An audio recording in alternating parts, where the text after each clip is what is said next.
Students, last turn पर हमने पढ़ा था डिफरेंट टाइप ऑफ वेलोसिटीज़, जिनमें हमने पढ़ा था most probable velocity, root mean square velocity और एवरेज वेलोसिटी।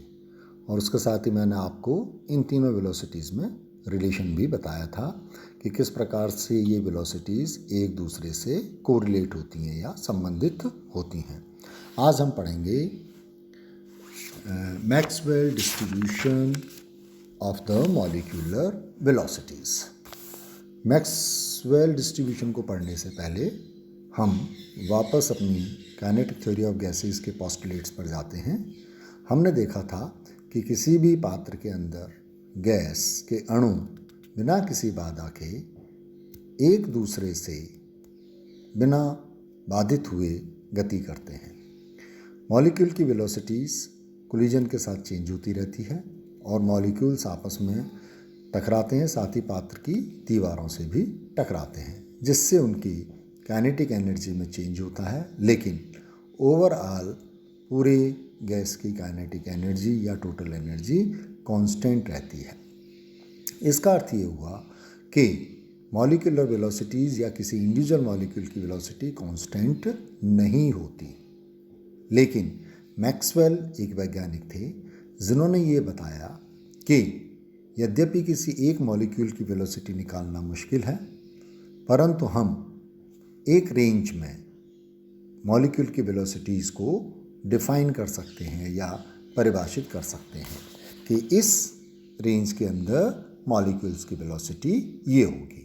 इस आधार पर उन्होंने एक फार्मूला डिराइव किया जो कि है dnc = 4 pi n in bracket m upon 2 pi RT raised to power 3/2 multiplied by c square and multiplied by e raised to power minus mc square upon 2 RT multiplied by dc।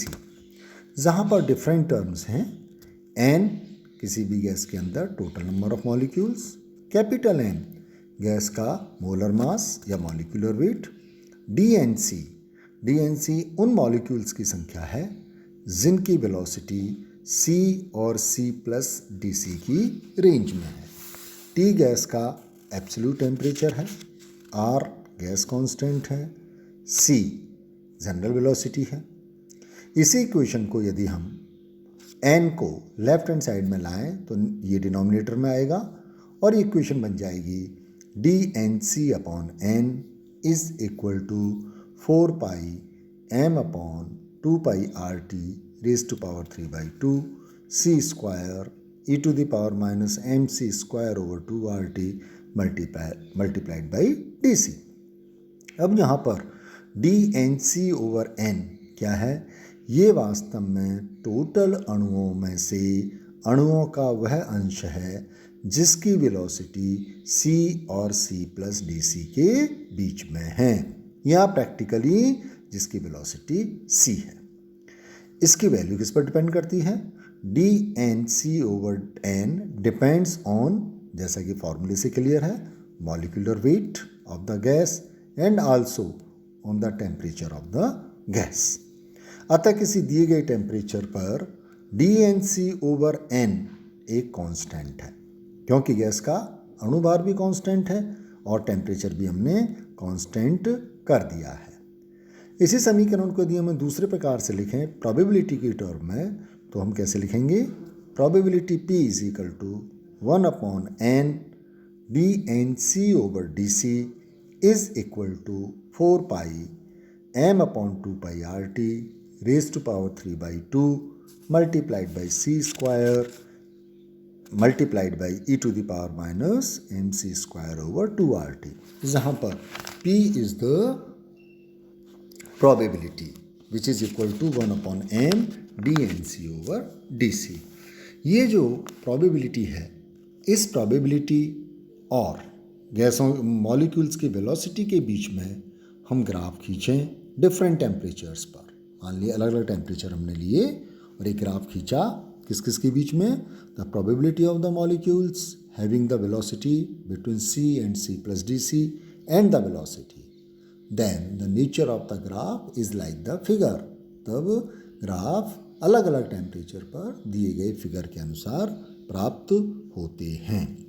इस graph को यदि हम ध्यान से देखें तो इससे हम निम्नलिखित परिणाम या कॉन्क्लूजन्स निकाल सकते हैं। ग्राफ से स्पष्ट है कि अणुओं का वह अंश जिसकी वेलोसिटी बहुत कम है या ज़ीरो के पास है बहुत ही कम है, जो ग्राफ के लेफ्ट हैंड साइड से पता पड़ रहा है।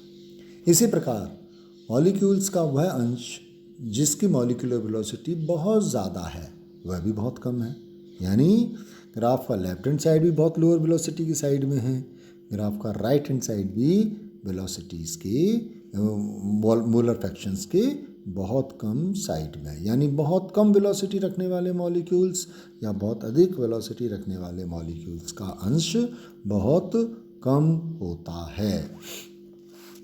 थर्ड कंक्लूजन क्या निकाल सकते हैं? The molecules having with velocity greater than zero first increases, with increasing in velocity reaches to the maximum and then decreases.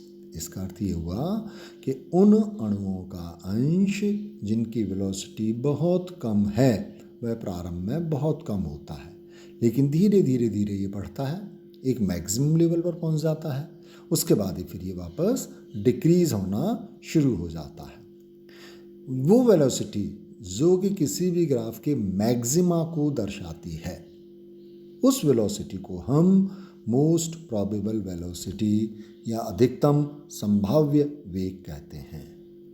तो हम उसको कैसे डिफाइन करेंगे? The most probable velocity is the velocity which is captured by the maximum number of the molecules, और the velocity which having the fraction of the molecules is maximum at the most probable velocity. ध्यान रखिए, confuse मत होइए, most probable velocity अधिकतम velocity नहीं है, बल्कि ये वह वेलोसिटी है जिसको अधिकतम मॉलिक्यूल्स कैप्चर करते हैं या रखते हैं। ग्राफ से आप देख रहे होंगे कि मोस्ट प्रोबेबल वेलोसिटी का मान टेम्परेचर बढ़ने के साथ बढ़ता है, क्योंकि T1 से T2 ज़्यादा है और T2 से T3 ज़्यादा है। T1 पर मोस्ट प्रोबेबल वेलोसिटी का मान α1 है, T2 पर α2 है और T3 पर α3 है। और ग्राफ से स्पष्ट है कि α3 is greater than α2 and α2 is greater than α1। इसका मतलब जैसे जैसे टेम्परेचर बढ़ेगा मोस्ट प्रोबेबल वेलोसिटी का मान भी बढ़ता है। With increase in temperature the maximum point comes down. एक चीज़ और आप नोट कर रहे होंगे कि जैसे जैसे अपन टेम्परेचर बढ़ाते हैं मैक्सिमा की जो पीक है वो कम होती जाती है। इसका अर्थ ये हुआ कि टेम्परेचर बढ़ाने पर मोस्ट प्रोबेबल वेलोसिटी रखने वाले अणुओं का फ्रैक्शन कम होता जाता है। T1 पर यह फ्रैक्शन सबसे ज़्यादा था, T2 पर यह फ्रैक्शन थोड़ा कम हुआ, T3 पर यह फ्रैक्शन और भी कम हो गया। इसके बाद आप एक चीज़ और नोट कर रहे होंगे कि जैसे जैसे हम टेम्परेचर बढ़ाते हैं जो ग्राफ का पीक है उसकी चौड़ाई बढ़ती जाती है। The peak of the graph flattens. T1 पर ऑलमोस्ट पॉइंटेड है, T2 पर पॉइंट थोड़ा सा फ्लैटन हुआ, थोड़ा चौड़ा हुआ, T3 पर और भी चौड़ा हो गया। इसका अर्थ ये हुआ कि टेम्परेचर बढ़ाने पर हालांकि मोस्ट प्रोबेबल वेलोसिटी रखने वाले अणुओं का फ्रैक्शन कम होता जाता है, लेकिन उसके आसपास वेलोसिटी रखने वाले अणुओं की संख्या बढ़ती जाती है। And next is the increase in temperature the fraction of molecules moving with velocities less than most probable velocity decreases and the fraction of molecules moving with velocity higher than most probable velocity increases। Temperature बढ़ने के साथ साथ most probable velocity रखने वाले अणुओं का fraction तो कम होता जाता है और MPV यानी मोस्ट प्रोबेबल वेलोसिटी से अधिक वेलोसिटी रखने वाले मॉलिक्यूल्स का फ्रैक्शन बढ़ता जाता है। तो ये कुछ कॉन्क्लूजन्स थे जो Maxwell distribution of velocities, molecular velocities से हम निकाल सकते हैं और ग्राफ से निकाले जा सकते हैं। नेक्स्ट टर्म पर हम पढ़ेंगे the mean free path, collision diameter, and collision phenomena for the gaseous molecules. Thank you.